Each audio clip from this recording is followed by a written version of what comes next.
Herzlich willkommen zur Abschlusssession der DHd 2020 in Paderborn.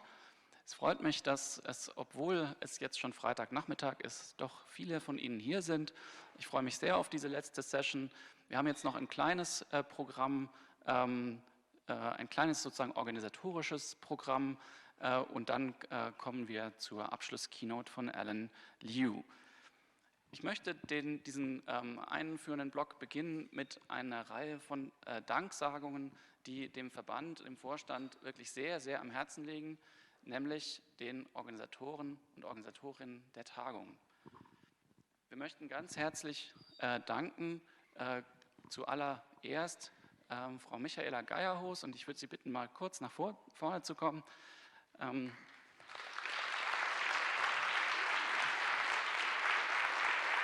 Bitte schön. Ich glaube, das lohnt jetzt ein Foto. Ganz, ganz vielen Dank.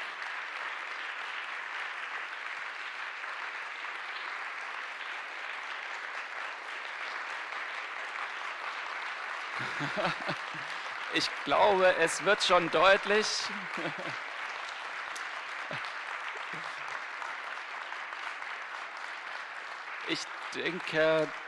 Ich denke, der Applaus, der sagt schon sehr viel von dem, was ich jetzt gleich noch sagen wollte, aber ich sage es trotzdem, nämlich ganz, ganz vielen Dank Ihnen für diese Organisation, die einfach von vorne bis hinten perfekt war.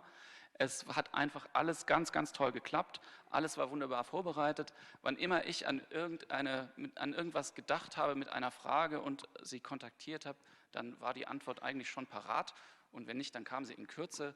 Wir haben also ganz toll auch miteinander kommuniziert. Ganz vielen Dank. Ich wusste also jederzeit, das ist alles in besten Händen. Ganz toll. Ganz, ganz vielen Dank.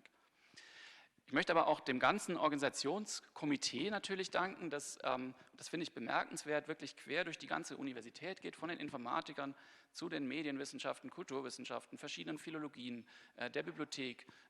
Ganz, ganz toll. Ganz vielen Dank auch an das gesamte Organisationskomitee. Da würde ich Sie auch mal bitten. Applaus. Ja.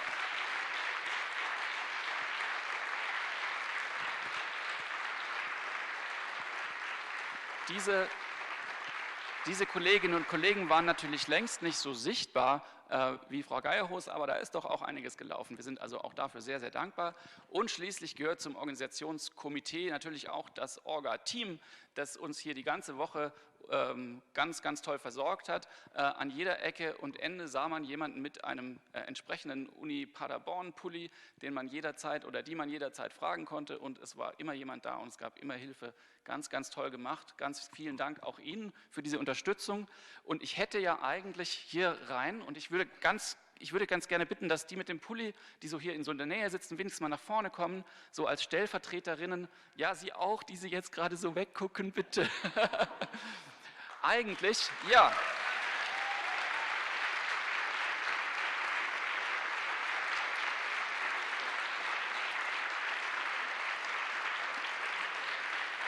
Ja, super, wunderbar.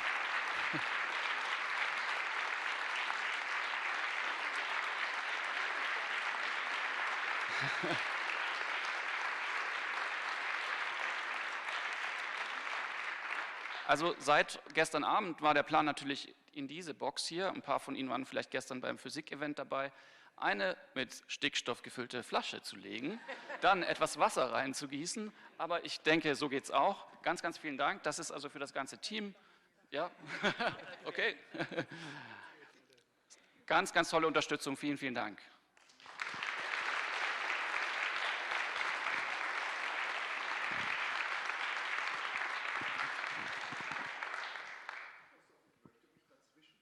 Ja, bitte. Und ich bitte auch meine Kolleginnen und Kollegen vom Orga-Team, die da sind, heute Nachmittag noch mal kurz nach vorne.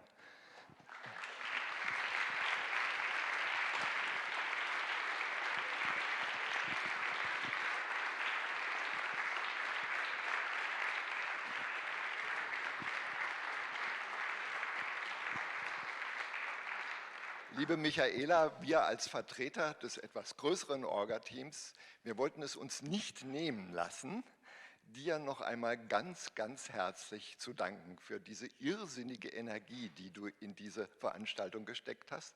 Wir hatten es als Orga-Team wunderbar bequem, denn du hast uns fast alle Arbeit abgenommen.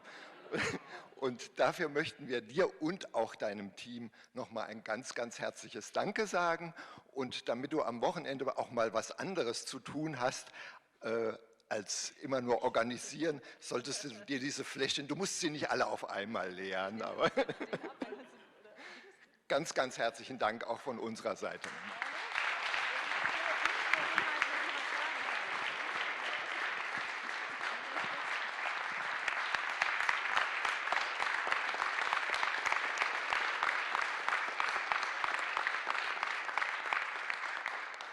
Das ist alles ganz, ganz sehr lieb von Ihnen allen, euch allen, dass ihr so würdigt, was wir in den letzten Tagen auf die Beine gestellt haben. Aber wie schon gesagt worden ist, ich bin das natürlich nicht nur ich, sondern sehr viele Menschen. Das sind nicht nur die, die jetzt hier auf der Bühne stehen, sondern auch noch sehr viele Leute, die jetzt gerade abbauen, aufräumen und so weiter, die quasi Tag und Nacht unterwegs waren und dazu auch bereit waren, das auf sich zu nehmen, dass es eine schöne, reibungslose Tagung wird. Deswegen meinen ganz, ganz herzlichsten Dank an Sie, euch alle.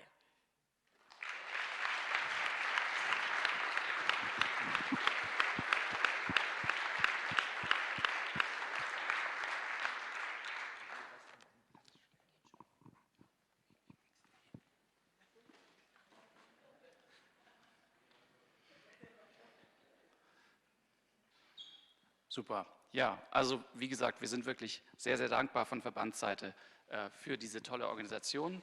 Wir möchten jetzt zu einem weiteren Programmpunkt kommen, nämlich zur Preisvergabe für die Poster Slams und die Poster.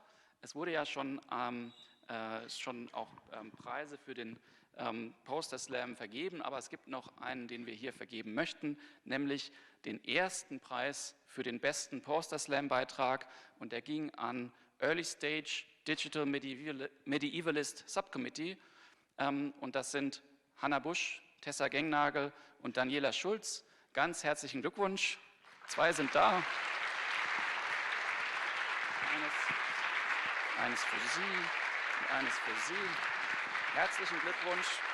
Ja, toller Slam.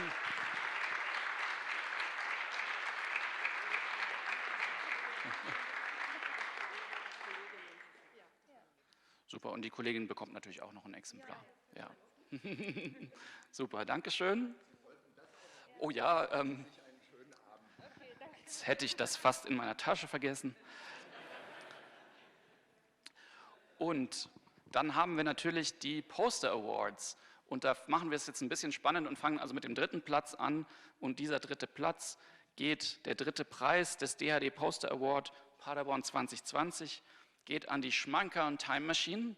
Das sind Julian Schulz, Stefanie Schneider, Osman Çakir und Alexander Reißer. So, Julian Schulz, ganz, ganz vielen Dank, herzlichen Glückwunsch und viel Spaß mit dem Preis.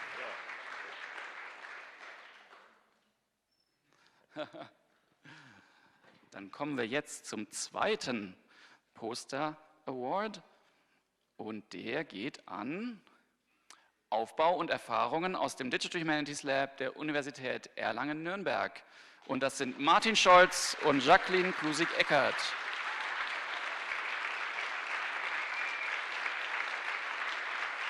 So, vorsichtig hier mit dem Kabel. Ja, bitteschön und ganz herzlichen Glückwunsch. Ja, auch an Martin, der ist leider krank. Ja, selbstverständlich. Ja. Bevor wir zum ersten Preis kommen, möchte ich doch noch mal die Mitglieder unseres Verbands sehr loben, denn die Motivation zum Ausfüllen der Zettel war in diesem Jahr so hoch wie noch nie. Wir sind deutlich über 100 Abstimmungen gekommen, das hatten wir so noch nicht. Ja, das ist toll. Das heißt, diese Preise, die sind wirklich ein ganz breit statistisch abgedeckter Publikumspreis. Da kann man also wirklich stolz drauf sein, und so soll es auch sein. Jetzt kommen wir also zum ersten DHd Poster Award. Und da geht es um Besuch im Marstheater, eine Netzwerkmodellierung von Karl Kraus, Riesendrama, die letzten Tage der Menschheit. Frank Fischer, Anna Busch, Peer Trilke, Angelika Hechtel und Andreas Vogel.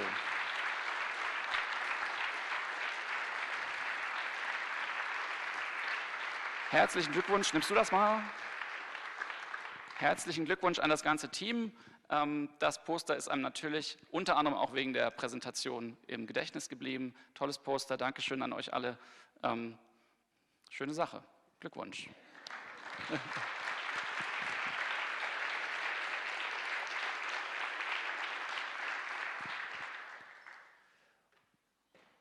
So, und jetzt kommen wir zu dem mit Spannung erwarteten Programmpunkt, der unter anderem die Auflösung des Bildrätsels vom Mittwoch beinhaltet.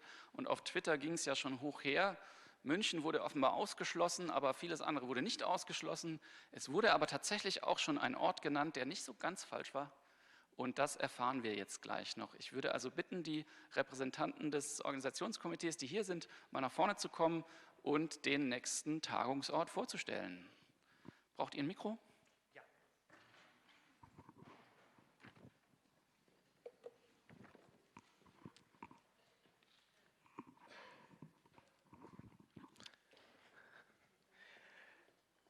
Kulturen beruhen auf Erinnerungen, auf Techniken der Speicherung, der Überlieferung, die Tradition und Geschichte erst ermöglichen. Für die Geisteswissenschaften ist dieses kulturelle Gedächtnis das Fundament, auf dem sie arbeiten, von dem aus sie forschen, ein Fundament, das derzeit in Archiven, Bibliotheken, Museen, Behörden und Konzernen digitalisiert wird. Diese digitale Transformation der Speicher- und Übertragungsmedien sowie deren Praktiken und Technologien des Erinnerns, aber auch des Vergessens zu gestalten wie zu reflektieren, ist eine der Aufgaben der Geisteswissenschaften. Dabei wird nicht nur das interpretative Geschichtsverstehen durch digitale Methoden ergänzt, es wandeln sich auch die Gegenstände der Geisteswissenschaften und deren Einbettung in die medialen Speicher und Kanäle der Kultur. Vor unseren Augen entsteht ein digital prozessiertes, zugleich gegenwärtiges und historisches Datenerbe, das einer eigenen Gedächtnisarbeit bedarf. Was sich als digitale Geisteswissenschaften seit der Jahrtausendwende formiert, ist nicht nur Motor dieser Transformation, sondern in kritischer Tradition auch eine Reflexionsinstanz des kulturellen, sozialen, wissenschaftlichen, ökonomischen und politischen Wandels. Welche Konsequenz aber hat es, dass wir das Digitale zunehmend als Bedingungsrahmen für unsere gegenwärtigen Gedächtniskulturen begreifen müssen? Was bedeutet es, geisteswissenschaftliche Gedächtnisarbeit auch als informatische Datenbankarbeit, als Aushandlung von Metadatenstandards, als digitalen Sammlungsaufbau, als Korpuskuratierung zu begreifen? Welche Rekodierungs- und Modellierungsarbeit ist nötig, um das kulturelle Gedächtnis zu bewahren, zu erforschen und zu vermitteln? Was für Erinnerungstechniken sind eigentlich Parsing oder Preprocessing? Was für ein Zustand des Gedächtnisses ist der Datenbankdump? Derartige Fragen nach den Folgen der Digitalisierung für die gegenwärtigen und künftigen Kulturen des digitalen Gedächtnisses zu stellen, bedeutet auch intensiver über Infrastrukturen des digitalen Gedächtnisses nachzudenken, denn diese werden derzeit neu verhandelt, wissenschaftlich, sozial, ökonomisch, rechtlich und politisch. Spätestens hier werden die Kulturen des digitalen Gedächtnisses selbst zum Politikum. Dass Algorithmen der digitalen Geisteswissenschaften aus den Händen von Konzernen stammen und dass die Infrastrukturen unserer digitalen Gedächtniskulturen sowohl ein ökonomisches Gut als auch ein Gegenstand politischer Aushandlung sind, sollte die stets auch kritischen Geisteswissenschaften intellektuell beunruhigen.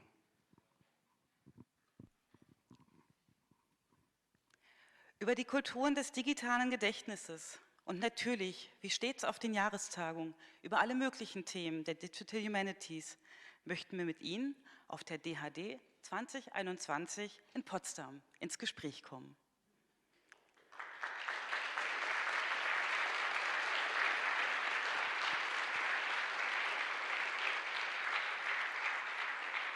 Wir, das sind zwei junge ostdeutsche Hochschulen, die Universität Potsdam und die Fachhochschule Potsdam, die organisiert im Potsdamer Netzwerk für digitale Geisteswissenschaften Sie im kommenden Jahr gemeinsam zur Jahrestagung des DHd-Verbands in der brandenburgischen Landeshauptstadt willkommen heißen möchte.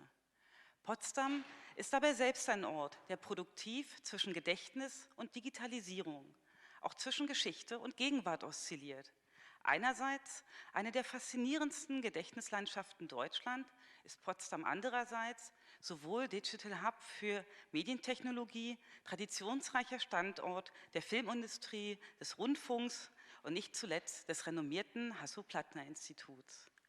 Die beiden ausrichtenden Hochschulen haben in diesem lebendigen Umfeld seit Jahren bereits seine Digitalisierungsschwerpunkte aufgebaut und bauen diese gerade im Bereich der digitalen Geisteswissenschaften weiter aus. Sie verfügen über zugleich geschichtsträchtige und hochmoderne Campusanlagen, die perfekt für die Veranstaltung einer DHd-Tagung geeignet sind. Im Potsdamer Norden gelegen ist der Campus der Kiepenheuer-Allee der Fachhochschule Potsdam wie gemacht für die Durchführung des Workshop-Programms. Die offene Architektur sowie die zahlreichen hochfunktionellen Seminarräume und Hörsäle garantieren eine intensive Arbeitsatmosphäre und geben zugleich viel Freiraum für Gespräche und Begegnungen. Für das Hauptprogramm wechseln wir auf den Campus Griebnitzsee der Universität Potsdam, mitten ins Grüne gebaut und zugleich unmittelbar an den innerdeutschen Grenzen gelegen, ist der moderne Campus im amerikanischen Stil selbst eine Art Gedächtnislandschaft. Während der NS-Zeit wurde hier ein Präsidialgebäude für das Deutsche Rote Kreuz gebaut. In der DDR siedelten sich hier sowjetische Truppen an und heute hat das Hasso-Plattner-Institut hier seinen Standort. Wie auch der Campus der FH verfügt der Campus Griebnitzsee über funktionelle und einladende Universitätsbauten. Das zentrale Hörsaalgebäude, in dem das Hauptprogramm stattfinden wird, ist kaum vor mehr 10 Jahren eingeweiht worden. Und der Campus verfügt über einen Regionalbahn- und S-Bahn-Anschluss in die Potsdamer Innenstadt und nach Berlin. Allerdings hoffen wir natürlich, dass Sie nicht nur zum Tagen oder wegen Berlin nach Potsdam kommen. Sie würden viel verpassen. Denn Potsdam weist laut dem Institut der deutschen Wirtschaft die höchste Lebensqualität aller deutschen Städte auf und ist auch ein Freizeitparadies. Und Freizeit heißt in Potsdam vor allem Parks. Wir haben Parks hier und hier und hier und hier und hier und hier. Englische Parks, französische Parks, liebliche Parks, wilde Parks. Eigentlich ist Potsdam ein einziger großer Park, in dem auch noch ein paar Menschen wohnen. Zu diesen Parks gehören natürlich Schlösser. Wir haben große Schlösser und wir haben kleine Schlösser. Wir haben Schlösser auf Hügeln und wir haben Schlösser am Wasser. Wir haben englische Schlösser und wir haben italienische Schlösser. Und wir haben ein Schloss, das auch eine bisher kaum bekannte Pilgerstätte für Informatiker ist oder jedenfalls für alle Fans von kommagetrennten Werten. Das Suchbild hier kennen Sie schon aus der Mitgliederversammlung am Mittwoch. Und Sie haben sicherlich erkannt, dass dort ein Komma steht. Es ist das berühmte Komma von Sanssouci.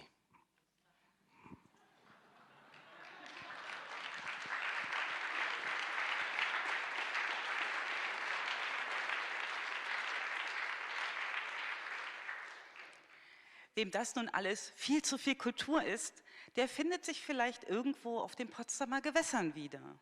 Denn Potsdam ist nicht nur eigentlich ein Park, sondern im Grunde auch eine Insel. Schnell ist man auf der Havel und begibt sich etwa auf Wannseerundfahrt oder schippert ins malerische Werder. Auch auf den Spuren der Wissenschaftsgeschichte lässt sich Potsdam erkunden. Zum Beispiel auf dem Telegrafenberg, wo sich 2 bedeutende historische Teleskope befinden, der große Refraktor und der Einsteinturm. Oder sind Sie vielleicht eher Filmenthusiast? Dann sind Sie im Filmpark Babelsberg oder auch im Filmmuseum Potsdam, genau an der richtigen Stelle. Apropos Museum, eines der derzeit angesagtesten Kunstmuseum steht übrigens auch in Potsdam. Das ist das Museum Barberini in der Potsdamer Innenstadt. Grund genug, dort einmal vorbeizuschauen. Statt eines Congress-Dinners werden wir zu einem DHd-Empfang mit Privatführung im großen barocken Stadtpalais in der Potsdamer Innenstadt mit seinen atemberaubenden Ausstellungen einladen. Da können wir uns jetzt schon drauf freuen. Und natürlich haben wir ganz viele andere Goodies im Programm, den DH Fun Run, DH Chor und DH Tanzkurs.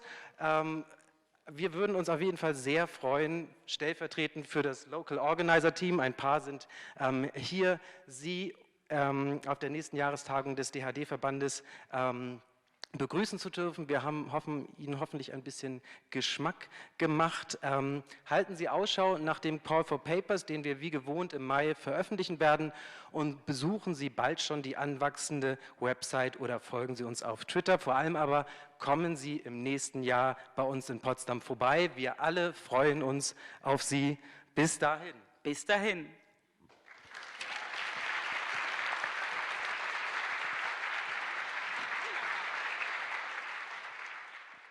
Ja, und jetzt freue ich mich erstens natürlich schon auf Potsdam, aber zunächst mal freue ich mich jetzt ganz riesig auf die Keynote von Alan Liu.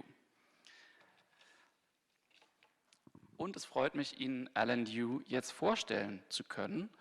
Er ist Professor an der University of California in Santa Barbara und ich bin persönlich ganz begeistert, dass wir ihn einladen konnten.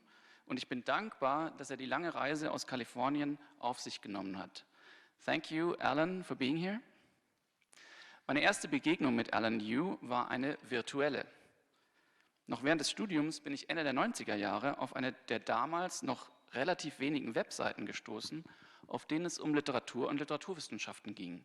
Sie hieß The Voice of the Shuttle und erinnert deswegen an Philomela und diese ganze Geschichte mit den gewebten Geschichte. Es geht also um Hyperlinks und so weiter. Andere Seiten aus der Zeit, an die ich mich noch erinnern kann, sind zum Beispiel Athena, die es auch immer noch gibt. Da konnte man literarische Texte runterladen. Die gibt es immer noch exakt wie damals. Oder Postmodern Culture, die erste elektronische Zeitschrift mit Peer Review in den Geisteswissenschaften. Das war damals eine Offenbarung, 1990 gegründet. Und eben Alan Liu's Voice of the Shuttle, eine Art Yahoo Directory für Leute, die literaturwissenschaftliche Ressourcen im Internet suchten. Es war der Ausgangspunkt für viele spannende Entdeckungen im Netz. Dass Alan Liu damals hinter der Seite steckte, beziehungsweise welche Forscherpersönlichkeit hinter diesem Namen steckte, wusste ich damals nicht und ich wusste auch nicht, dass man darauf vielleicht neugierig sein könnte. Es hat lange gedauert, bis mir Alan Liu wieder begegnet ist und wieder war es eine virtuelle Begegnung. Persönlich kennengelernt haben wir uns nämlich tatsächlich erst hier. Diese Begegnung war auf Twitter, @AlanYLiu. Ob sein Account damals eine algorithmische Follower-Empfehlung war oder es irgendwie anders gelaufen ist, weiß ich nicht mehr. Aber es muss irgendwann zu Beginn der 2010er Jahre gewesen sein. Immer wieder blitzten seine Tweets in meiner Timeline auf und das Besondere an ihnen war nicht so sehr der Inhalt, sondern ein ungewöhnlich reflektierter, generöser, also im englischen Sinne generous, und nachdenklicher Tonfall, der auf Twitter ganz sicher nicht selbstverständlich ist, sondern eine Besonderheit. Erst so bin ich dann wieder auf Alan Liu's Lebenslauf und seine Aktivitäten und Publikationen in den Digital Humanities, in den Digital Media Studies und den Cultural Studies aufmerksam geworden. Um nur schnell noch ein paar Highlights zu nennen. Nach der Promotion in Stanford zu Wordsworth und einer längeren Station in Yale wurde er Associate Professor an der University of California, Santa Barbara. Dort ist er inzwischen Distinguished Professor. Neben der schon erwähnten Pionier-Webseite The Voice of the Shuttle hat Alan Liu eine ganze Reihe von Projekten geleitet und Positionen bekleidet. So war er von 2002 bis 2007 Präsident der Electronic Literature Organization, ELO. Derzeit leitet er das Projekt What Everyone Says, bei dem es um Big Data-Ansätze zum medialen Diskurs über Geisteswissenschaften geht. Dazu passt das Vorhaben, das ihm derzeit besonders am Herzen liegt, forhumanities.org, das ein öffentliches Bewusstsein für die gesellschaftliche Bedeutung der Geisteswissenschaften fördern möchte. Seit seinem ersten Buch über Wordsworth sind 3 weitere Monographien erschienen, die von New Historicism, Postmodernismus und Digital Humanities affizierte Reflexionen über das Verhältnis von kulturellem Leben, digitalen Medien und Informationsgesellschaft sind. darunter 2004 The Laws of Cool und zuletzt 2018 Friending the Past. In The Laws of Cool geht Alan Yu von der Prämisse aus, dass die Literatur ihren privilegierten und besonderen Platz als sich autonom deklarierende Praxis nach dem Ende des 19. Jahrhunderts zunehmend verloren hat. Was aber kann im Zeitalter der Cultural Industry, der Knowledge Workers und der Information Society an die Stelle des Literarischen und Ästhetischen treten? Es ist the cool, wie Alan Liu zeigt, und sein Buch ist eine Analyse der Erscheinungsweisen dieser Coolness als postästhetischer Wert in den digitalen Medien und Praktiken gewidmet. In seinem letzten Buch Friending the Past von 2018 geht es um eine Frage, die ihn auch wieder zu einem zentralen Thema seines Wordsworth-Buchs zurückführt. Wenn unser Sinn für die historische Tiefe der menschlichen Existenz nicht mehr von steinernen Monumenten, monumentalen Büchern oder großen Narrativen getragen wird, sondern wir uns primär in digitalen, medialen Kontexten bewegen, gibt es dann überhaupt noch einen solchen Sense of History und wo manifestiert er sich? Diese Frage führt ihn unter anderem in eine Analyse digitaler Timelines, die aufzeigt, dass unser zeitgenössischer Sense of History zugleich technologiegetrieben, interaktiv und durchaus sehr lebendig, aber eben auch individuell, variabel und deswegen pluralistisch ist. Ich freue mich, dass wir mit Alan Liu heute das postmoderne Gewissen der Digital Humanities erleben können. Please join me in welcoming Alan Liu. Please.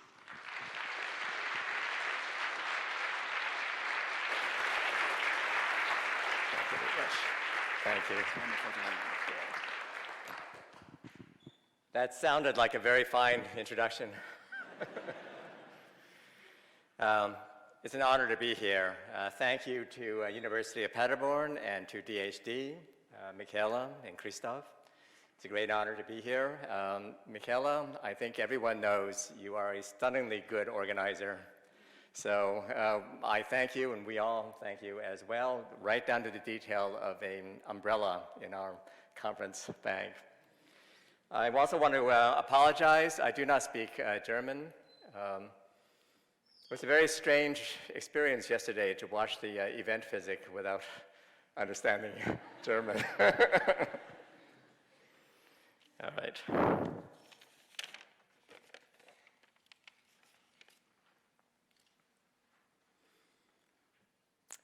With the rise of machine learning and artificial intelligence, as we know, interpretability and explainability have become ever more urgent problems. So the research field of interpretability studies has been booming. This is just a small example. Similarly with explainability studies, Fabian Offert, who was at the conference here, explained to me actually that interpretability and explainability are roughly the same research field.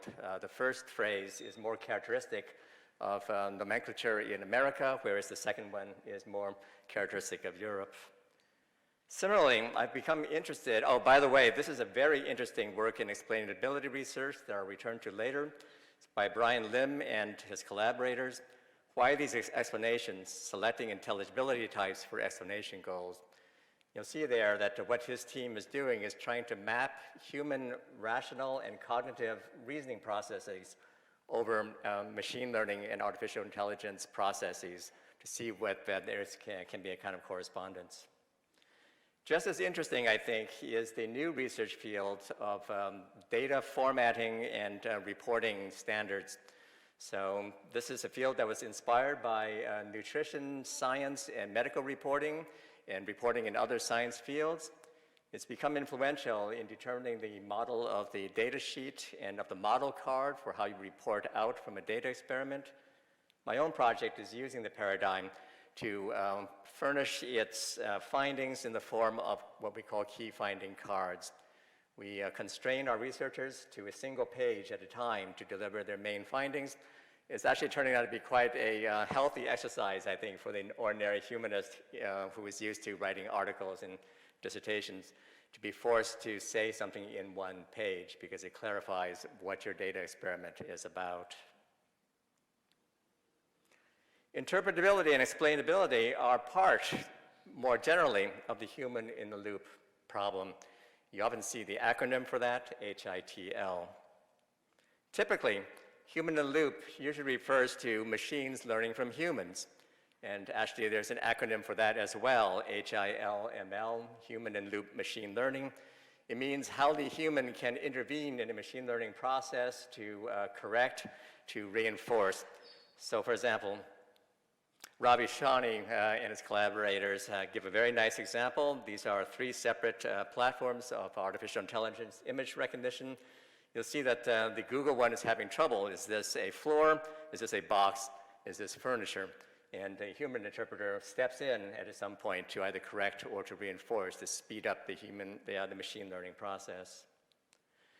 But what I want to talk to you today under the rubric of humanities, human hermeneutics, and interpretation is the opposite process, which I think is also part of the human in the loop problem. Not machines learning from humans, but let's put it this way, humans learning from machine learning. How does that actually occur? So humans learning from machine learning is my topic today, and I stress that there's a plural there that immediately escalates the problem to many facets of learning. The kind of learning I'm talking about is cognitive, educational, organizational, and nation state. It scales up from the individual to the large collective. Cognitive learning from machine learning will involve both logical and behavioral learning. Educational learning is both formal and informal. Organizational learning is both rational and social, which is not the same thing. If you know the field of neo-institutionalism in the social sciences or the new institutionalism, it's all about the difference between organizational studies and institutional studies, which is more social. And of course, as we all know, nation-state learning, if we believe our nations learn, is both policy-driven and political. That means generally that all these kinds of learnings have, on the one hand, a positive paradigm of knowledge. They're systematic, formalizable, declarable, verifiable, replicable. But on the other hand, each kind of learning that is involved in machine learning is also subjective or intersubjective. It's behavioral, habitual, institutional, sociocultural, and shareable. One side of that equation is more quantitative and procedural, better suited, we think, to machine learning. The other side of that equation is more qualitative and practical. We might also say social, and ordinarily we think of that as human learning and human expertise that is needed. So that's the problem I put before you today. We have a machine on the one side, we have a human on the other. And the machine now, with artificial intelligence and machine learning, is showing us things like this. So these are 15 different interfaces for topic models. How does a human learn from the machine learning? Typically, we think that that is solved by distant reading, but I would put it to you that distant reading has very poor, if any, explicit solutions to the problem of humans learning from machine learning. The standard mode in distant reading explanations is still authority and assertion. That is, the expert, for example, creates a topic model, creates a word embedding model, and says, this is what I see in it, trust me. Now, these are the examples I see. I'm not going to show you everything else. That's what I mean by assertion and authority. So my question is, how do we actually make explicit the process of learning from machine learning? That generally, of course, falls under the umbrella term of hermeneutics. And I'm going to show you as well, or argue, that close reading belongs in this problem set as well. Close reading and distant reading, as it is inflected by digital humanities, are part of the hermeneutical problem in digital humanities today. So let me talk to you about hermeneutics first. I say that with a smile on my face because who am I to come to Germany to talk to you about hermeneutics? That would be a scary adventure, but of course I have a shortcut because so many of you here, including in the digital humanities fields, create as your baseline for work the German hermeneutical tradition. These two articles that I admire very much and that I'll return to later are particularly representative. Jean-Christophe Meister's article, From Tact to Catma, and the team that was responsible for the stereoscope tool, Rabea Kleiman and Jean-Eric Stange's essay as well. Both of them I cite because, among other things, they provide a nice little, almost like elementary school explanation of the history of German hermeneutics, from Schleiermacher to Gadamer, and also some of the major principles or tenets. For example, Kleiman and Stange write that the three principles of hermeneutics include the hermeneutic circle, the differentiation between the intentions of the author and the text, and the dependency between text and recipient, that is, reception studies. I would add probably as well the so-called anti-hermeneutics today of, well, I guess they called it German media archaeology. Although, frankly, for those of us who are outsiders from Germany, they all seem to be playing the same language game in one way or another, even though one school calls itself anti-hermeneutic. More fully, one would want to parse those principles of hermeneutics into several kinds of relationships that any interpreter needs to solve. The relationship between the general and the specific, the abstract and the concrete, the structure and the event, language and meaning, reception and authorship, the social and the individual, and the different and the same. In cultural studies, we often call that the problem of identity or identity groups today. All of those problems are threaded hermeneutically through the major movements that have occurred since phenomenology to, with a question mark, DH hermeneutics today. The particular movement I want to focus on as an example, because it's quite relevant, I think, to the problem of human learning from machine learning, are the formalist movements earlier in the 20th century, especially the formalist movements that gave us various forms of close reading practice. I'll start there before moving on to distant reading and the digital humanities. So as you may know, there are many kinds of close reading associated with nations: French, Russian, British, American, and then the second wave, French, all over again with the post-structuralists. I'm going to concentrate on American close reading, the so-called new criticism. There's several reasons for that. One is because of my early training at Yale. That's where I had my first job. It's where I interviewed some of the original new critics as well, studying this kind of topic. But more essentially, I'm starting with American new criticism because new critical close reading has been said to be the tradition against which DH distant reading defined itself. So this is Franco Moretti from the essay in which he coined the phrase distant reading. He says, "The United States is the country of close reading, so I don't expect this idea, distant reading, to be particularly popular." Michael Hancher has made a lot out of this association with American close reading in his essay, Research and Close Reading. But I want to add this further thought. If America is the country of new critical close reading, what part of the United States in particular was the country of close reading? Because I think that is actually quite telling. The answer for those of you who know the background of American new critical close reading is very concrete. The part of the country this movement came from is Tennessee. So Tennessee is part of the American South, as you know, but it's not the deep south of the plantations. It's the hill south, closer up to the north. And that in-between position has everything to do with the cultural placement of the new critical movement, and finally the literary critical movement that it evolved. In particular, the new criticism evolved in Nashville at the most progressive Southern university of the time, Vanderbilt University, where a senior professor, John Crow Ransom in the English department, and some of his students, including now famous names, Cleanth Brooks, Robert Penn Warren, Alan Tate, and others, met every other week or so to discuss literature, poems. They drank a lot too, and probably smoked cigars as well. They had a very interesting agenda. They wanted to create a Southern cultural and aesthetic movement that was different from the Old South. That's very important after the Civil War. They called it very roughly the New South. But on the other hand, they wanted to create a New South culture that was different from the North. The North that they identify with industry, science, capitalism, rush ahead, speed, New York culture, etc. This problem became aggravated after 1925 with the Scopes monkey trial, which you may know about, when a high school teacher in Tennessee was brought to trial for teaching evolution. It made a big splash in newspapers. Lots of reporters came down from New York and the eastern cities to make fun of the Southerners and how ignorant they were. And this group was called in by the university president and given a mission. The mission was to defend the South. So with that came a book in 1930 called I'll Take My Stand, the South and the Agrarian Tradition.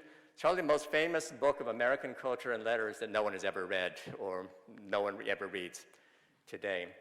It's a book that, before they turned their attention to publishing about literary criticism, set forth an ideal of a new Southern style of life, which is different from the regressive Old South, but definitely not the scientific industrial North as well. Can we, this book asks in essence, develop a notion of the agrarian lifestyle and everything it involves that is different from both the Old South and the New South and the North? And as part of the platform they developed, and this is where it becomes relevant to my story, they developed a very paradoxical, conflicted attitude toward progress, science, rationality, procedures, and so on. On the one hand, they identified all that with Northernism, but on the other hand, they wanted their poetry and so on to have something like the respect that science was garnering at the moment. So therefore, very paradoxically, they developed almost scientific explanations of poetry which refuted the proposition that poetry could be like science. If you understand that paradox, you can see it demonstrated here. This is a diagram from John Crowe Ransom's 1941 book, The New Criticism. This is an explanation of a poem. And it's a very scientifically developed explanation, but the root message is that a poem is not like science. That's the paradox I mean. To read this diagram, you need to know that DM stands for determinate meaning. It's the meaning, for example, a poet has in her or his head that she wants to get across to someone. DS is determinate sound, so that means the formal pattern of the poem, sonnet, for example, or iambic pentameter. So a poet has that idea in her or his head and wants to communicate it to the public through this form. But the form resists, because to get the perfect stanza form or the perfect meter or the perfect rhyme, you have to distort your determinate meaning a little bit. So the meaning and the form of the poem are constantly clashing with each other. If you push the meaning as far as you can, you have to distort the sound pattern that you want. And that's why you end up with determinate meaning, but IS, indeterminate sound. A good poet will know that, I've distorted the sound pattern a little bit, but I like it. It somehow makes the poem more interesting. And it works in the reverse direction as well. A poet may have a determined sound pattern in mind, push it through a determined meaning, get as far as he or he can into a determined sound pattern, but therefore accrue a kind of distortion in the meaning. So the rhyme will distort the meaning that you want, and you develop a certain kind of indeterminate meaning as well. So if you see my point, what's going on here is a very scientific explanation for why a poem cannot be scientific, why a poem does not develop a scientific meaning. They developed a whole critical vocabulary, ultimately, when they turned to literary criticism that evolved from this paradoxical stance. On the one hand, literature, like a poem, should have a pattern that's unified, identifiable, something like what a scientist could spot. On the other hand, a good poem always resists the pattern. It's full of irony, paradox, local resistances, textures that distort or introduce noise in the pattern. When they freed themselves from the cultural and political argument in the background and turned to literary criticism, that critical model of a poem they put in textbooks like this, Understanding Poetry, went through 20 editions, one of the most influential high school and college texts in the US, made the movement portable. And from that point on, they left the South. In one day in particular, the book was found by one of the early new critics, Maynard Mack at Yale University, in his postbox sent by the publisher. He led a revolution of the younger assistant professors at Yale to introduce the close reading new critical method. They hired Clarence Brooks and Robert Penn Warren. Other new critics evolved at Yale, like W.K. Wimsatt. And then later, of course, a whole second wave of post-structuralist new readers, close readers were brought in at Yale as well. So that's the story of close reading in the US. And that brings me to the second reason why I focus on the new criticism. Not just is it the most direct background, by contrast, of distant reading, new criticism is relevant because it arose in, I think the appropriate metaphor is a civil war between science, unified pattern, and poetry, meaning resistance to pattern. That resistance anticipates the problem of machine learning versus the human in the loop. Another way to say this is that the new critics were scientifically driven to develop rules that were procedural in seeking pattern, but the movement hid its procedures to resist what it called Northern industrial scientific machine knowledge. Or another way to say it is that the new criticism declared its independence from modern knowledge society by undeclaring its procedures.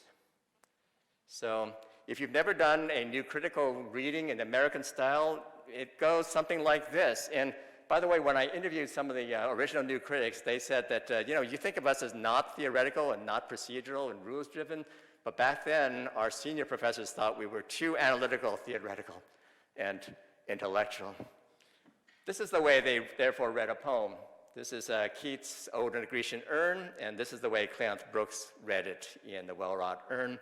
I'll just read the first sentence of one of his paragraphs. "What men or gods are these?" the poet asks, Brooks says. "The words mad and ecstasy occur, but it is the quiet, rigid urn which gives a dynamic picture." And the paradox goes further.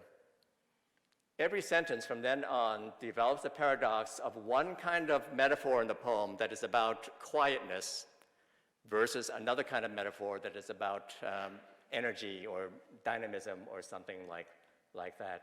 So the pattern grows ever more clear, even though in each local instances, no local instance exactly coincides with the pattern. This is from one of my own teaching notes. This is the way I teach close reading for a very similar poem, Sir Thomas Wyatt's They Flee From Me. After a class discussion, I teach the students that this poem is full of metaphors and images for the speaker's lover, a woman, who is metaphorically both naked and dressed, both an animal and a human being, both a hunter and the hunted, and so on. You can see my little diagram. This is an actual teaching diagram of mine. I'm going to borrow language from Julia Flanders' talk the other night. In Julia Flanders' terminology, the new criticism actually is a very strong model. You can see that in this diagram there, but it was a strong model that disguised itself as a weak model, as Wei-Shi Dimok in Julia's talk called it, because it was offensive to this generation of critics to expose their proceduralism in a nakedly procedural and rules-driven way. It's a very different flavor of criticism, I think, than in Europe, where the formalists, structuralists, and others were never embarrassed about exposing the procedural rules of their criticism. So I want to talk to you a little bit about the undeclared protocols in new critical close reading now, and the way that DH is making a difference. This will eventually bring us to the problem of distant reading.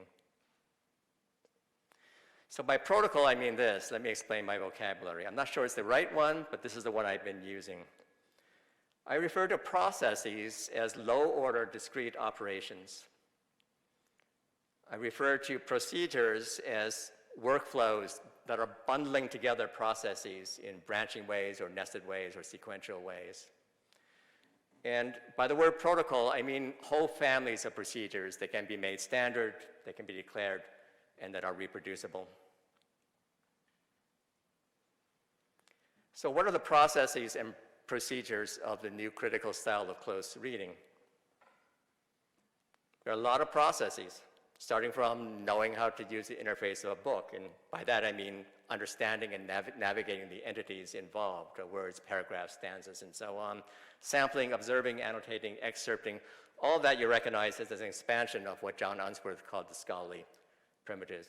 You have to be able to know all those low-order processes to close read a poem. Secondly, what are the procedures of close reading? Well, there are a lot of them. The regularized, standardized processes, sequence processes, version processes, documented ones, teamwork processes. Except the new critics never talked about teamwork, they talked about the seminar and teaching. Nevertheless, these were actual procedures. They were rules-driven. You can tell because in the 1960s and 70s, if you do a literature search, you'll find an enormous number of dissertations, all with the words unity or paradox in their titles, as if they had all learned this exact set of procedures for bundling processes of close reading together to come to the same conclusion. Close readers, however, hid all that. So all the processes and all the procedures sort of became opaque, became part of the black box. The role of DH now, of course, is to uncover the processes and procedures that were always there in close reading, because computational processes and procedures demand that kind of explicitness. Jean-Christophe Meister is very good on this point. He writes, digital approaches in the humanities presented us with a unique opportunity to make explicit and transparent by annotation as well as formal modeling many of the premises and assumptions that the traditional humanities had hitherto been able to avoid addressing. So I'll take as my example, Chris Meister's example as well, annotation. It's a very clear example in this case, and one to which German digital humanities has been a major contributor. Many of the people who work in the field of annotation cite this dissertation with good reason. It's a very good one by Peter Both, titled Mesotext, Digitized Emblems, Modeled Annotations, and Humanities Scholarship. The theory behind Both's dissertation about annotation is this. We start with a primary text that we are trying to interpret. The first thing we need to do as interpreters, close readers of one sort or another, is to develop what he calls mesodata, which consists of annotations, but also lists, tables, diagrams, things you make that are a first-order approximation of an interpretation of the literary artifact. That develops or builds up an interpretive model. It's actually a hermeneutic circle. The model also inflects the annotations that you create as well. And together, they create what he calls the mesotext. Not the text itself, which you are studying, but the middle level of annotations you've developed to explain to yourself the text. And it's the mesotext, properly developed, that then allows the interpreter to develop the critical essay or the final secondary narrative of what that poem or article is about. Most mesotext, Both indicates, consists of notes, scribblings, lists, and tables that are created and coming to grips with the sources that are the subject of scholarship. And then when the writing is done, we throw it out. That's normal new critical procedure. You saw that diagram of mine. Those notes never make it into publication. They're temporary kinds of structures. But, Booth says, the notes are not necessarily thrown away, at least not all of them. Rather, they should be systematized and made to conform to the theoretic notions that have grown out of reading and studying the primary text. And that's really where the genius of the digital humanities, and very strongly in Germany, I might point out, has come in to systematize and to retain those mesotextual notes that create the apparatus out of which an interpretation comes. So in no particular order and with no pretense and comprehension, I'll just show you some examples of digital annotation tools, methods, and practices, including some in Germany. This is Kate Singer's pedagogical exercise with her students for using TEI to do semantic markup of poems and other works. This is the Oxford e-Research Center and University of Utah's tool called Poem Viewer, which is an annotation poem for verse study. This is John Bradley's Pliny annotation tool. You're all familiar with CATMA, of course. This is the tool associated with CATMA that the Hamburg group, when they were at Hamburg, developed, called Stereoscope. This is a very interesting tool. I think this is from Germany as well, by Theodor Hillman and others, called Modo. And finally, I'll bring the entire annotation exercise online. This is the standards conformant annotation tool for the web.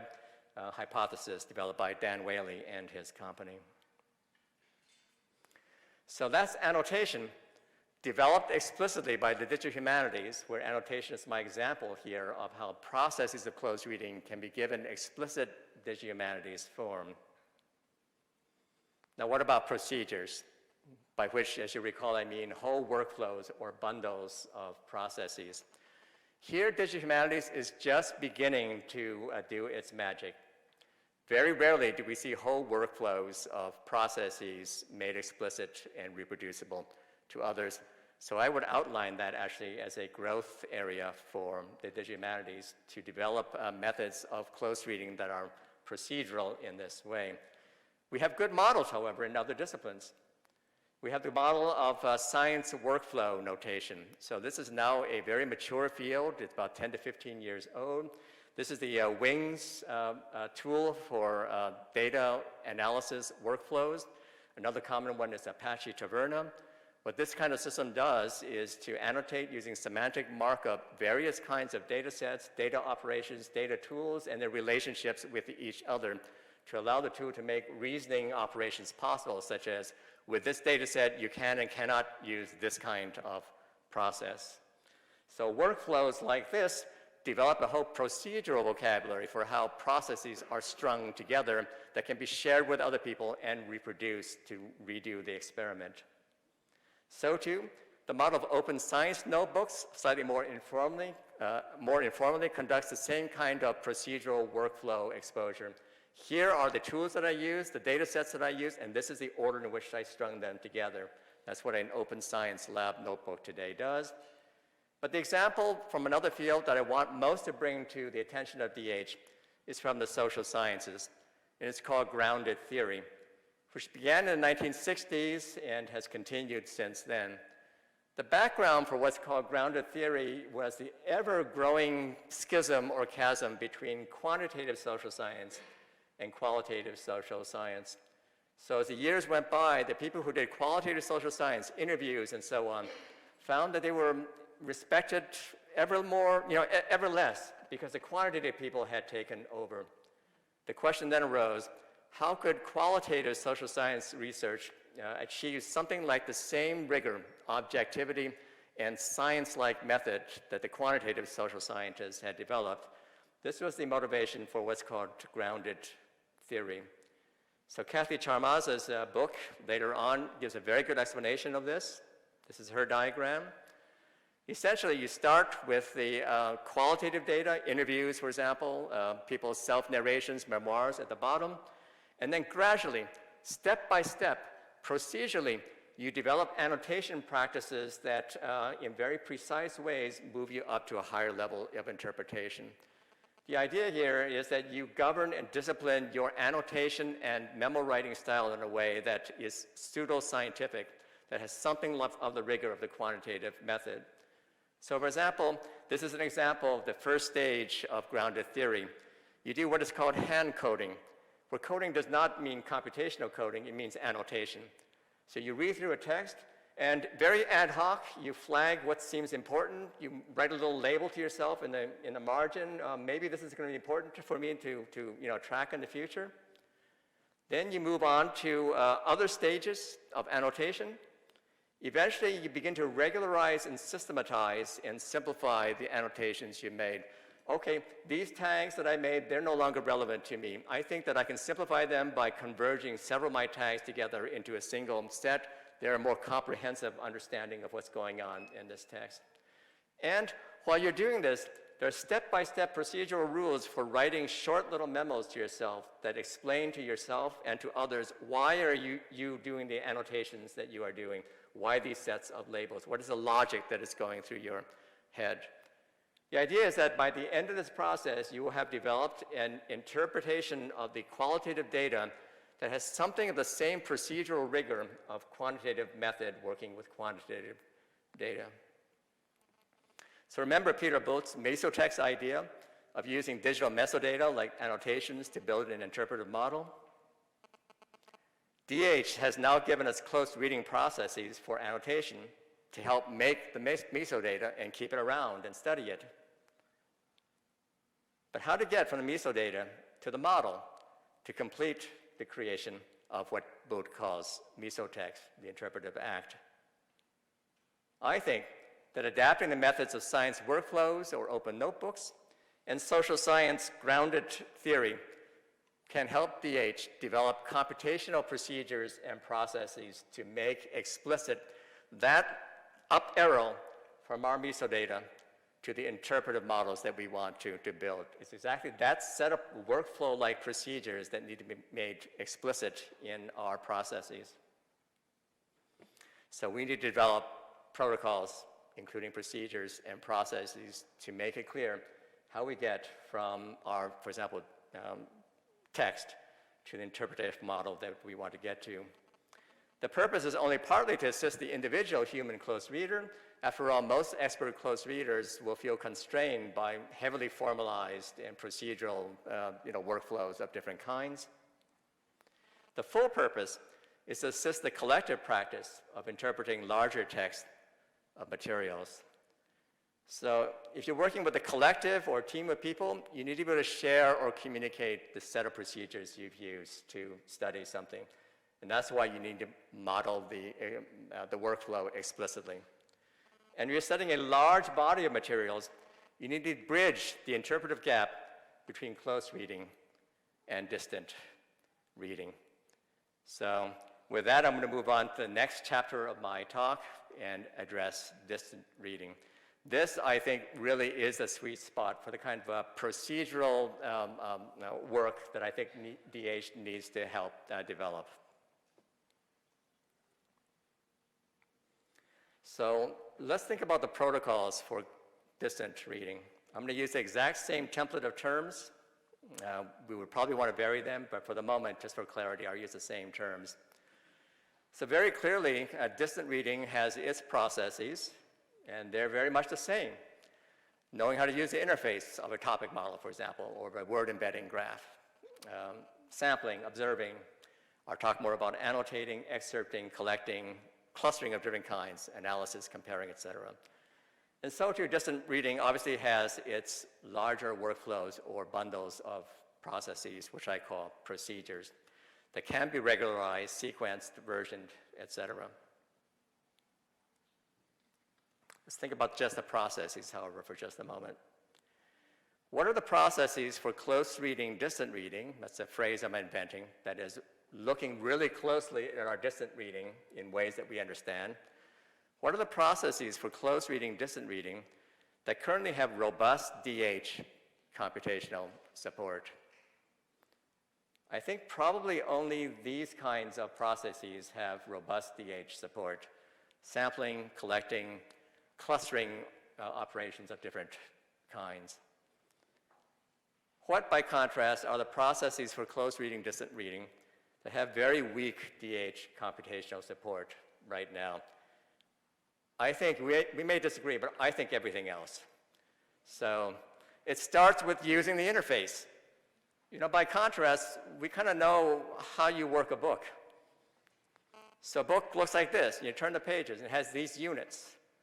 But we barely know how to work the interface of many of our distant reading methods, such as a topic modeling interface. I'll show you some examples of that later on. And if you don't understand the interface and therefore the logical structure of the entities that the interface is presenting to you, it makes it very difficult the habituated understanding we normally depend on for all the other processes. We don't need explicit procedures for all those if we have a habitual understanding, but if we don't understand the interface and the entities involved, what a topic and a topic model is, we need help with observing, annotating, excerpting, validating, reporting, and so on. And that's precisely what DH does not have right now. This, for example, is what the interface of distant reading now looks like.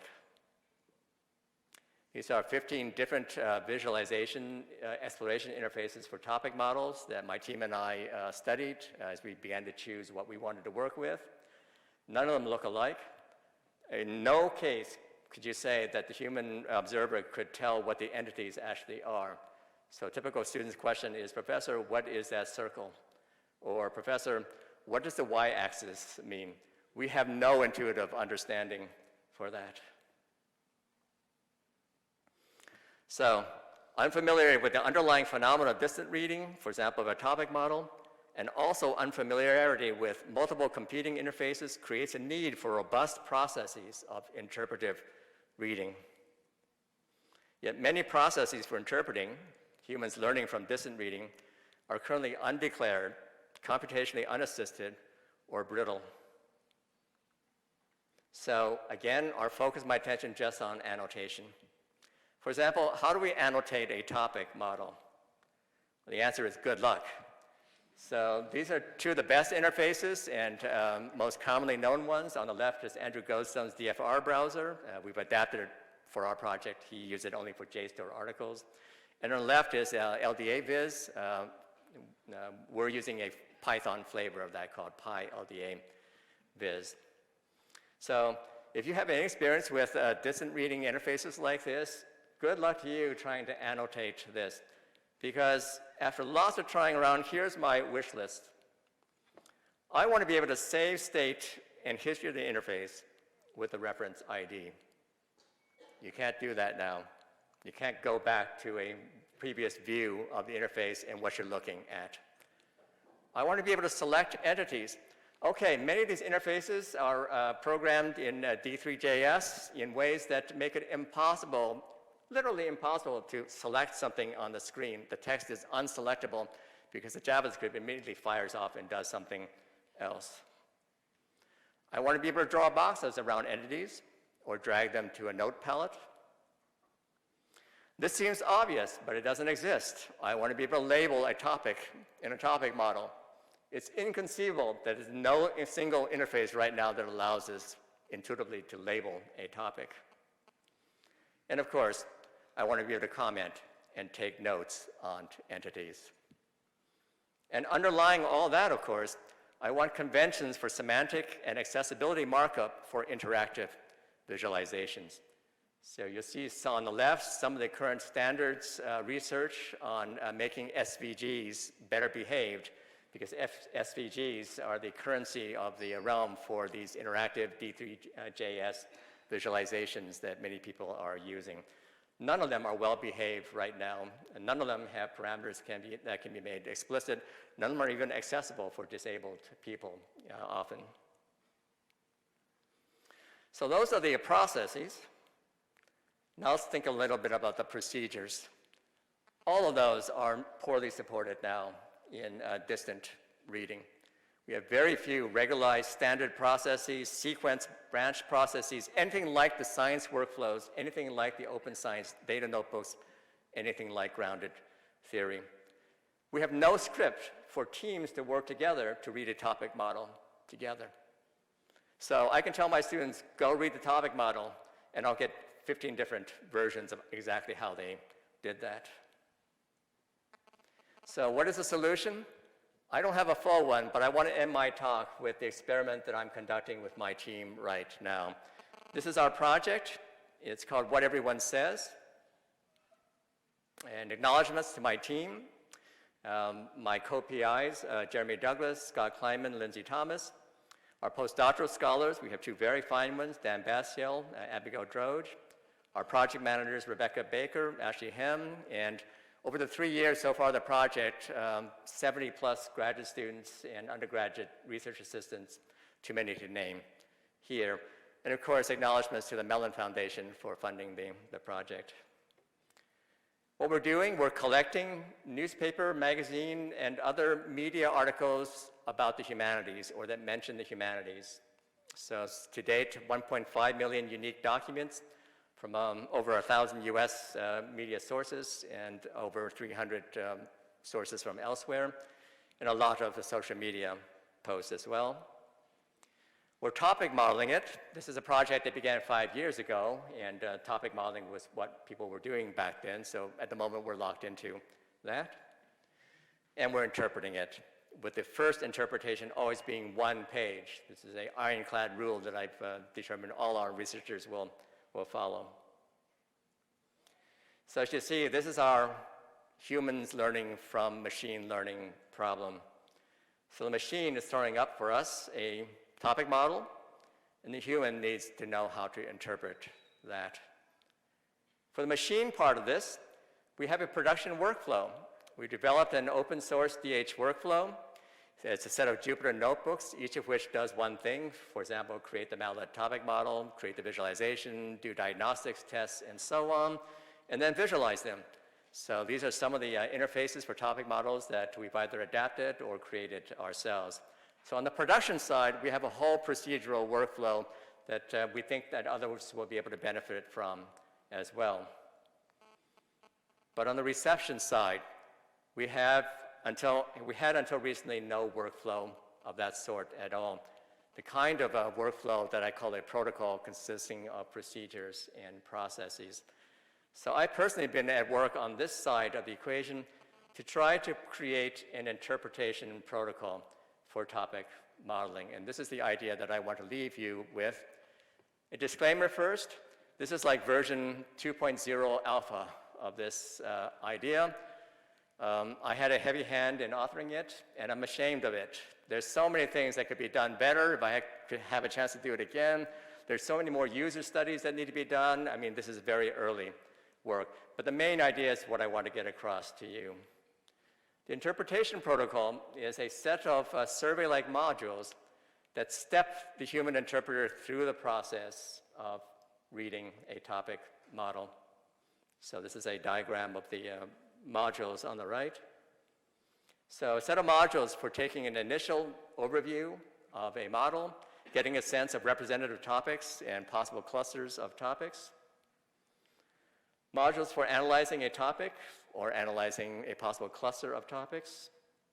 For analyzing a word that is important in a topic. For comparing sets of topics or words, even different topic models. And finally, for reporting out in a procedurally defined way. So what each of these surveys looks like is this. This is just a few sample pages on one. We are implementing in various forms. First of all, is a set of Qualtrics surveys so that we can do automated data collection. But they also exist as HTML forms, Word documents. I mean, it could be a plain document if you wanted it to be. The survey generates the metadata for the interpretive exercise. So how many team members are involved? When did you do this? Which step in the exercise is this? How many exercises did you conduct before this? It asks you to identify the phenomena that you want to look at. It steps you through observation waypoints. So if you want to understand a topic or a keyword, something like this, use our tools and look at least at these 3, 4, or 5 kinds of things in a topic model. So for example, look at the medium weight topics and then begin to annotate them by labeling them. So a set of procedures for things you have to go through looking at them before you can move on to something else. And at the end of that, a series of iterative note-taking forms. So at each pause, you're asked to write a memo giving an ad hoc interpretation of what you've seen so far, and then you build up, accumulate, and revise your memos, something as in grounded theory. The idea is that by the end of that process, we will have produced in a procedural fashion that is shared by everyone in the project a report. And we understand how that report was generated and the kinds of observations and evidence and procedures used to reach that. And that is what will produce the key finding for others to see. So the difference between this and current distant reading is whereas currently people say, I see this in a topic model, trust me, now we have a fuller explanation of how we got to that observation. Here are the things we looked at. Here are the tools we used to look at it. These are the steps we went through. Here are the people involved. Here are who we checked with, etc. And here's our report about it. I'd like to believe that this is a path forward. It's not the only way, and I want to make clear that, of course, we know that there's no one right interpretive protocol for distant reading of any kind. But simply declaring an interpretation protocol is an important start. For example, in my case, WE1S Interpretation Protocol version 2.0, the purpose is so that other people can revise, extend it. So let me fork your project's interpretation protocol into my project, develop it, make an argument for why my protocol is better. This is the start of that kind of community building process, like many other standards processes in the DH community. All of that, I think, is what's necessary to move DH hermeneutics along to the next step. And very quickly, I'll close here. You remember this diagram I showed you from Brian Lim et al.? On the left is a box where they try to understand how people are reasoning about data. On the right, they are trying to understand what's actually happening in the machine learning processes itself. So I'm going to play around with this a little bit. I'm going to put in the left box what we call interpretation. That's the reasoning we conduct as researchers with our kinds of data. On the right, I'm going to put distant reading, in my example, a topic model. We have had centuries of development of interpretive tools for reasoning about literary text, historical documents, etc. All of that we call things like close reading and so on. We know how to do that. We have our toolkits, and now DH is making those toolkits explicit. What we now need to do is develop ways of making explicit what that distant reading is doing in that box at the upper right. How do you do that? Let's leverage what we've already done in DH. We have developed the tools for understanding how to use DH to understand close reading. Therefore, can we step up a ladder to use the same kinds of protocols, not the exact same ones, but the same kinds of protocols to explain to ourselves what distant reading interfaces are doing? If we can develop DH tools that explain to us how to close read a poem, can we analogize from that to ways that we must handle distant reading large corpora of text as well? The processes and procedures will not be exactly the same, but they should resemble each other enough so that what we understand in our interpretive traditions can be transported to the big data realm. Only in that way can we fully have a hermeneutic circle between close reading and distant reading, where each informs the other and each learns something from the other as well. This is the beginning of a new talk that I don't have time for today. We can learn from close reading how to do distant reading, but I tell you for sure that there are new things we can learn from distant reading about how to do close reading. For example, about what the same and what the different is in a probabilistic understanding as opposed to a single image or metaphor at a time understanding. If you want to read more about that, I've just got an article out in PMLA. It's called Toward a Diversity Stack, Digital Humanities and Diversity as Technical Problem, in which I think through some of the new hermeneutical insights that distant reading can lend back to close reading. So thank you.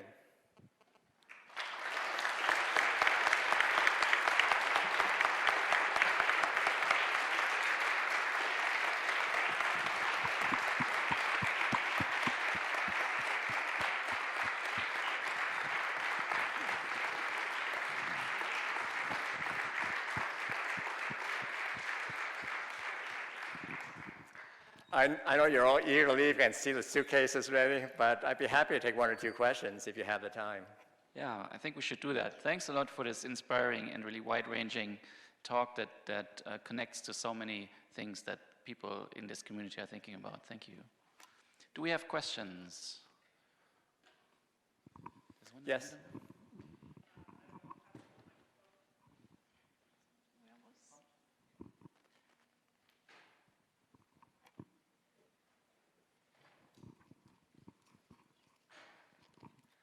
Thanks for the talk. Do you think a valid way to establish such a protocol would be to replicate more studies? Say we would all work on the same data sets and use different kind of protocols and then compare the results. Yeah. I mean, it sounds boring if we all work on the same data sets, but it would be a start. What would you think of that? You know, I admire your idea greatly. It's an obvious kind of next step among many other next steps of that kind. So user studies of the way that, ethnographical studies, the way people learn from machine learning together. Or comparative studies of the results when different groups use procedures. We actually tried that out with my research team. We took a topic model, had two different teams. We asked two different teams the same question and compared the results afterwards as well.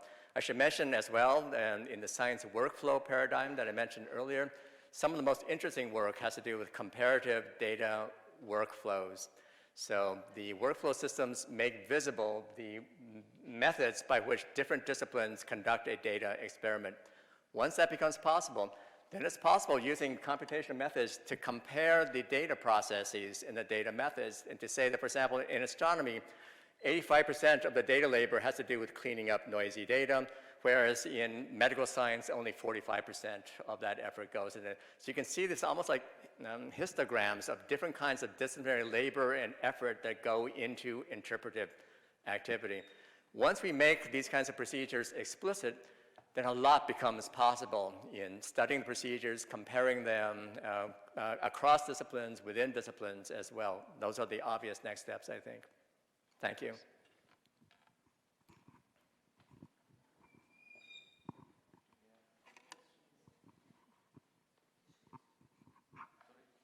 Yeah, thank you for the talk. It's very inspiring, and I think it's very important what you say, that we're going to tackle these protocols, and it's very good to see that you already have taken the first steps towards that. I wanted to ask whether you think, I mean, if you say it's a black box, what is being done in literary studies or when close reading is performed on literary texts, I think it's obvious that also their protocols are the problem that is missed. And I would like to know what do you think about whether we could integrate non-digital scholars in this endeavor, or if you have any experience with that, because we do have the experience that it's a bit tricky to do that, because it's different kinds of things that interfere there. But I think it would be from the point of view of what we gain, a very important step to do that. Yeah. I agree with you completely. This is not an exercise constrained just to the digital methods community. I've often thought, after developing my early alpha version of a topic modeling interpretation protocol, that gee, when I was an undergraduate student, I could have used such a protocol to make explicit to me any other kind of learning that my senior professors knew how to do, but I did not know how to do. So, I actually took a class from Klinghoff Brooks when I was an undergraduate. I was in his last class at Yale, and he knew how to do things, reading a poem, that were never made explicit or explained, just in the way that all the other new critics who were expert readers did not fully explain things. It was part of the craft. It was part of the tradition of learning the craft of closed reading and not the science of closed reading. There was respect garnered in that kind of a craft learning. Well, I thought to myself, that craft model only applies for certain kinds of audiences, right, who can afford that kind of education in a relatively small class. Now I work at a large public university. Our notion of a small class is 3 to 4 times the class size that I was used to at Yale University. So then certain kinds of craft inculcation and training no longer become possible. What can take its place? What can be more fully egalitarian and democratic? I think only a solution that exposes the steps involved can make that possible. So this is not just a digital only kind of problem. I would have liked a step-by-step set of procedures on how to close read a poem with a pencil. So student, first of all, take the pencil and underline some things. Step 2, label some things.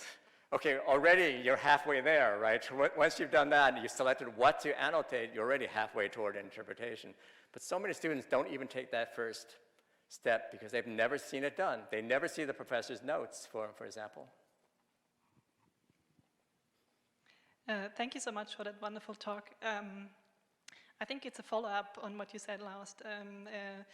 I was in a session on machine learning and deep learning, where we talked a lot about the biases in those processes. And I think if we can manage to unveil the black boxes of close reading, we will also see that there are a lot of biases, of course, in these, in our work. So are you interested in that in any way, or is that part of your work? The big data set part of my work is only a tangentially part of this particular project, in the sense that the What Everyone Says project is trying to do what for a humanist is a big data analysis of something like 1.5 million newspaper articles. The part of the problem you're dealing with has to do with many times more data.